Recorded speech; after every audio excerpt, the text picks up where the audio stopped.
क्या कहेंगे इसके ऊपर? देखिए, जो एक हुकूमत अमेंडमेंट बिल के लेके आई है, आपने यहाँ भी देखा होगा कि जो हमारे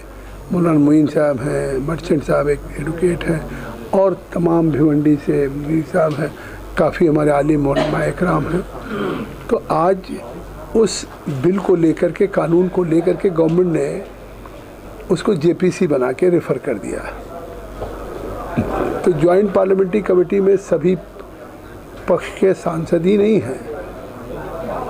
लोकसभा राज्यसभा दोनों हाउसेज के सभी दल के, चाहे रूलिंग पार्टी चाहे अपोजिशन। तो इससे साफ है कि गवर्नमेंट चाहती है कि जो वक्फ की प्रॉपर्टीज हैं, जिस पर्पजेज से कोई गॉड के नाम रिलीजियस पर्पजेज के लिए, चैरिटेबल पर्पजेज के लिए दिया जा रहा है, उसका मुकम्मल तौर से सही इस्तेमाल उसी हक में हो। पिछले दिनों सुनने में आया कि काफ़ी वक्फ की प्रॉपर्टी जिसको लोग बहुत पवित्रता के साथ वाइजली लोग देते हैं, लेकिन उस पर आज लोगों ने कब्जा कर लिया है, लोग दूसरे लोग अवैध रूप से, या जबकि वक्फ की प्रॉपर्टी वक्फ की ही रहती है, वो कभी भी वंस वक्फ फॉर एवर वक्फ। तो इस तरह से उसके रिफॉर्म के लिए लाया है। तो उस सिलसिले में जेपीसी बन गई है, जिसको अगले सेशन, पार्लियामेंट के सेशन तक हमको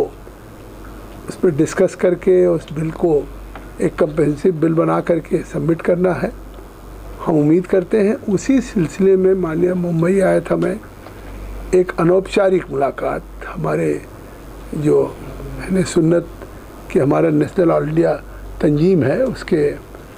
सभी जो अहदेदारान हैं और हमारे मौलाना मोइन साहब, इनकी क़यादत में हम लोग मिले और हमें एक ज्ञापन भी दिया है। और खाली हमने ज्ञापन नहीं दिया, हमने काफ़ी तफसील से आप लोगों की बातें सुनी हैं, और उसको हम अपने जेपीसी कमेटी के सामने भी रखेंगे। और मुझे लगता है कि आज की बातचीत से या गुफ्तगू से मुझे ये एहसास हुआ है कि मैं अपनी कमेटी के सामने, आज जो मैंने मुंबई में शुरुआत की है, इनको पूरी कमेटी के सामने बुलाएं, जिससे कि कम से कम आप जो एक नुमाइंदगी करते हैं या जो सही मायने में कंसर्न है, इशूज हैं, वो इशूज और कंसर्न को एक कमेटी के सामने आएगी, तो कमेटी फिर एक आपस में रायशुमारी करके कंक्लूजन पे या लॉजिकल एक एंड पे पहुंचने में बहुत आसानी होगी, क्योंकि आप सब लोग उससे सीधे सीधे ताल्लुक़ से हैं, जुड़े हुए हैं, चाहे खानका हो चाहे इदारा हो, कानून बनाएगी। सर, आप जिस तरीके से आप सभी स्टेक होल्डर्स को सुन रहे हैं और भी लोगों को सुना होगा, क्या आपको लगता है कि सारे लोग जो मिलकर एक पुख्ता और अच्छा कानून बनाने की दिशा में आगे कदम बढ़ा रहे हैं, बहस जो है किसी नतीजे तक पहुंच रही है और उसका अच्छा नतीजा आने वाले समय में देखा जा सकता है? ये अभी शुरुआत है। सर, एक छोटा सवाल, एक स्ट्रक्चर की आप बात कर रहे हैं, तो मिनिस्ट्री ऑफ माइनॉरिटी अफेयर्स एक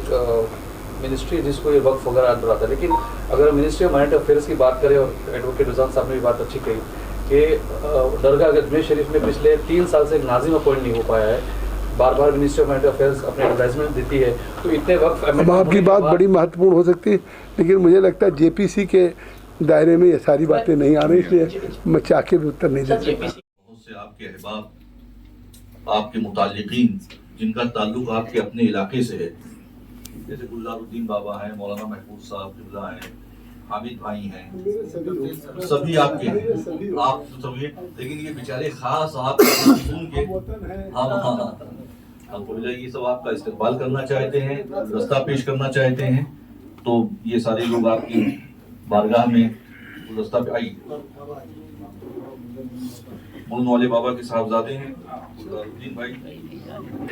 से, ऐसी मौलिया आप चुनाव में गए थे,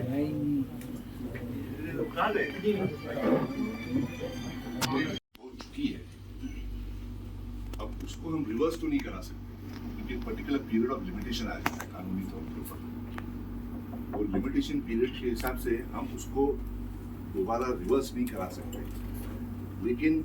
जो सुप्रीम कोर्ट का कानून है, वंस अ वक्त ऑलवेज अ वक्त, उस कानून को नजर में रख के भले हम उसको रिवर्स नहीं करा सके, लेकिन जो वक्त का जो ऑब्जेक्टिव था उसको भी हम कुछ हद तक उसको अचीव कर सकते हैं। फॉर एग्जाम्पल, अगर कोई पर्टिकुलर वक्त की प्रॉपर्टी अगर किसी ने उसको नाजायज तरीके से अक्वायर कर चुकी है, उसको रिवर्स नहीं कराने का मतलब ये नहीं हुआ कि उसका फायदा जो है वो औकाफ को या उसके ऑब्जेक्टिव को ना मिले। ओनरशिप राइट तो मिल नहीं सकती, लेकिन उसको रिवर्जनरी राइट्स मिल सकती है कि उस प्रॉपर्टी को यूज करने का जो एक पर्टिकुलर फायदा है, फाइनेंशियल फायदा, एक पर्टिकुलर ट्रस्ट को क्रिएट किया जाए, उस ट्रस्ट के अंदर फंड्स को रखा जाए और उस फंड से जो है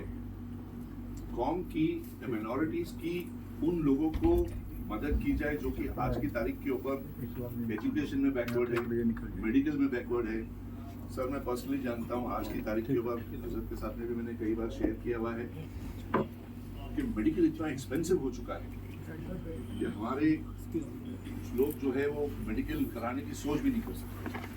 तो मैंने हजरत से डिस्कस किया कि भाई मेडिकल जब इतना एक्सपेंसिव होता है तो हमको एक इंश्योरेंस स्कीम लॉन्च करनी चाहिए। लेकिन आज आप जानते हो जैसे इंश्योरेंस भी